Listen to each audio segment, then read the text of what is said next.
Hello, good morning. This is Simply Jackie. For today's video, sis, magluluto tayo ng isang napakasarap at masustansyang ulam. So, ito yung gulay o tinatawag namin dito sa Iloilo na lupo. Ito yung pinakamasarap at masustansyang gulay na ating makikita sa paligid sa mga um, palayan. Ito tumutubo ito sa mga palayan. So ito yung lupo. Ito yung gagawin nating ulam ngayong umaga. So tawag dito sa amin ay tinipgang na lupo. So ito yung tunghayanin nyo ngayong umaga kung paano ko ito gagawin at maging isang masarap na ulam ngayong araw. So ito yung main ingredients natin, yung gulay na lupo. Mabibili mo lang ito sa halagang 10 pesos, makakaluto na tayo ng isang masarap at masustansyang gulay o ulam ngayong araw. So 10 pesos lang po yung bili ko nito sa palengke kahapon, sis, at napaka-fresh pa. So ito yung ilalagay natin. Meron tayong kamatis, meron tayong garlic at onions. Ito yung mga sangkap natin. At idagdag pa natin yung 3 piraso ng itlog na batihin natin later. So, paano ba natin ito gagawin, mga sis? Sa kalaha, meron ng nakalagay na tubig dito sa ilalim ng ating kalaha at lagyan po siya natin ng dahon ng saging para hindi papasok yung ating tubig sa ating lilutong gulay. So, ilagay lang natin yung gulay dito sa dahon ng saging. Ganito po yung pagluluto namin. Ilagay lang po natin dito. Ayan. Napakadali lang po gawin yung ating ulam ngayong araw. Ilagay lang po natin siya dito. Tapos, ihalo natin yung ating mga sangkap na kamatis. Ayan. Yung ating sibuyas. At ang garlic. So, very simple and yet economical at nutritious pa yung ating ulam.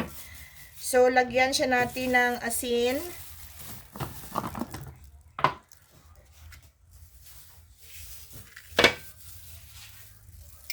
Lagyan natin siya ng asin ang ating gulay. Ayan. Adjust na lang natin later, sis, pag natikman na natin, at pwede natin siyang dagdagan kung hindi pa siya pasok sa ating panlasa.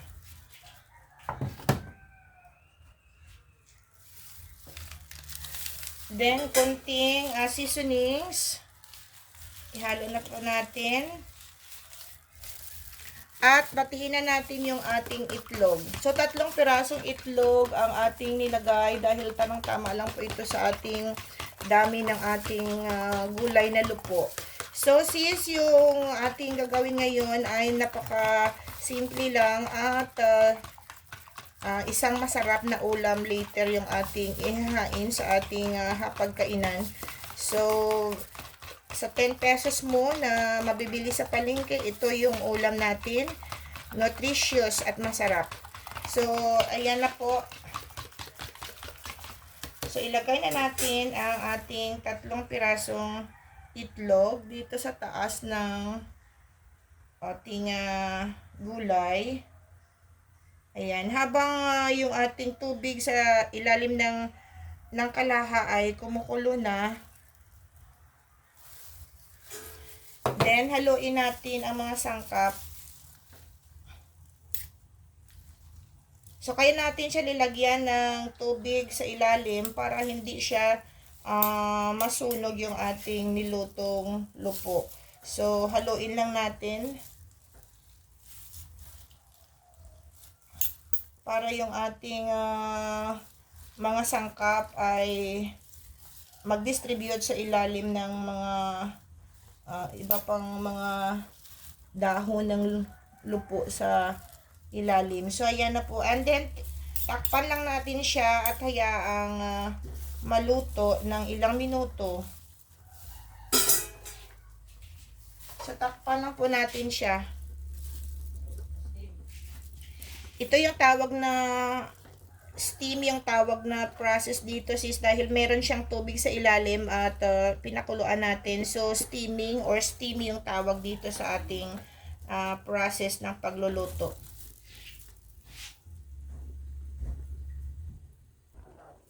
So, tingnan na natin sis ang ato nilutong lupo. Tinipgang na lupo yung tawag dito. So, nilagyan natin siya ng takip na dahon dito sa taas. At para na madali siyang maluto.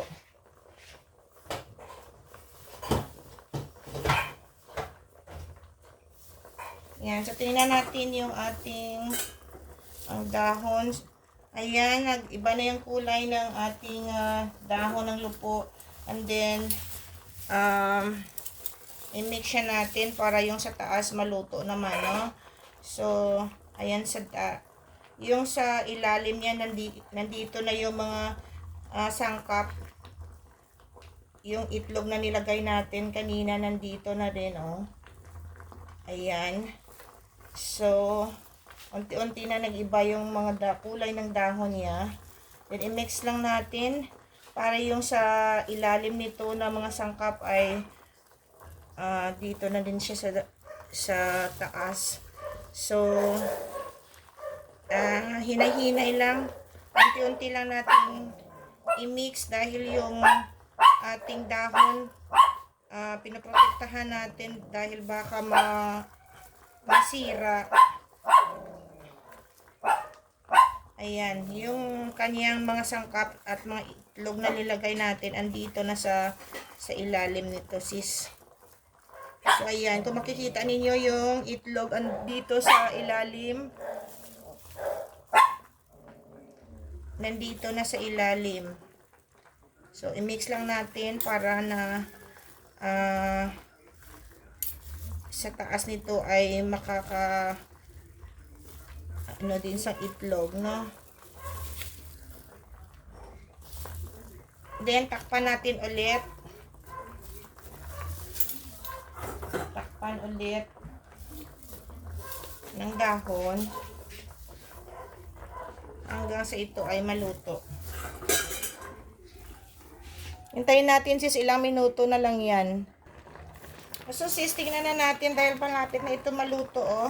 Ayan, lumabas na yung puti ng itlog at nag-mix na siya sa mga dahon ng ating gulay na lupo. So ayan, sa ilalim nito kasi nandito yung mga itlog na binuhos natin kanina.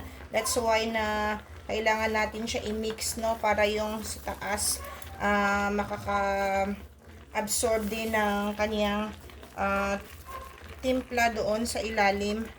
So ayan, ang itlog na nandito sa ilalim, kailangan na natin i-mix dito. No, ayan, nandito siya sa ayan, yung mga kamatis at iba pang mga sangkap. So, mix na lang natin para ma-absorb din ng kaniyang mga sangkap ang dahon ng lupo. At sa gayoy ay maging even yung timpla niya. So, ayan. Unti-unti na naluluto yung mga dahon sa taas. At ayan, yung mga itlog nandito siya, oh. So, kailangan natin siyang i-mix. 3 itlog yung nilagay natin sis para naman madami yung sangkap ng ating nilutong tinipgang na lupo. So, pwede na natin siyang tikman yung lasa o okay na ba yung kanyang timpla. So, ayan sis.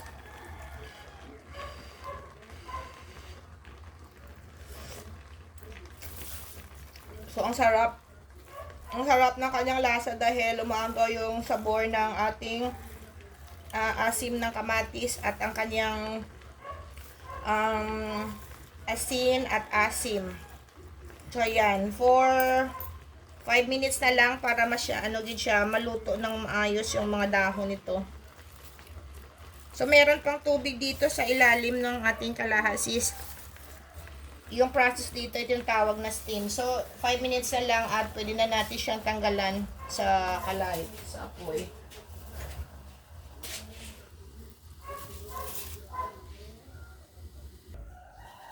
So, kailangan nating check ang ating luto. Ayan. So, taran! Ayan, naluto na. So, sis, kailangan natin siyang i-mix together yung mga sangkap para naman yung sa taas ay mapunta sa ilalim. So, kanina, turns upside down ko na para yung sa taas maluto din kaagad yung dahon ng that is why ito na yung mga itlog na nasa ilalim kanina. Nag-even distribute na sa ating mga dahon dito sa taas. So, ayan na, luto na yung ating tinipgang na lupo. So, ito yung ating ulam ngayong umaga. And, murang gulay lang ay makakakain tayo ng masarap at masustansyang ulam ngayong araw. So, ayan na sis, napakasarap. Oh, ayan. So, meron siyang sabaw na konti na naiwan dito sa dahon at okay lang yan dahil part yan ng kanyang yung sabaw. Part ng kanyang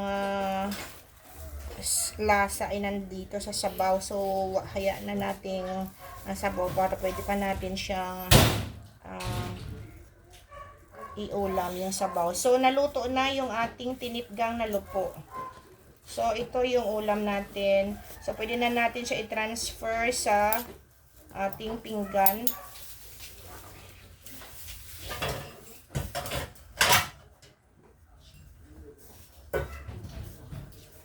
Transfer na natin siya sa ating lalagyan. At, mainit siya, no? Ang init.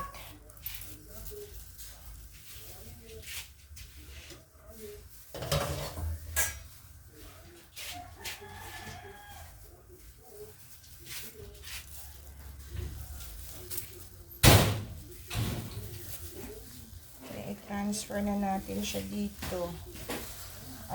Hinay-hinay lang para hindi mawala yung kanyang sabaw, hindi matapon.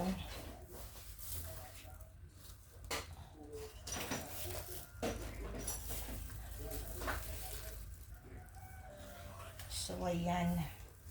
So, yung sabaw ay nandito pa rin.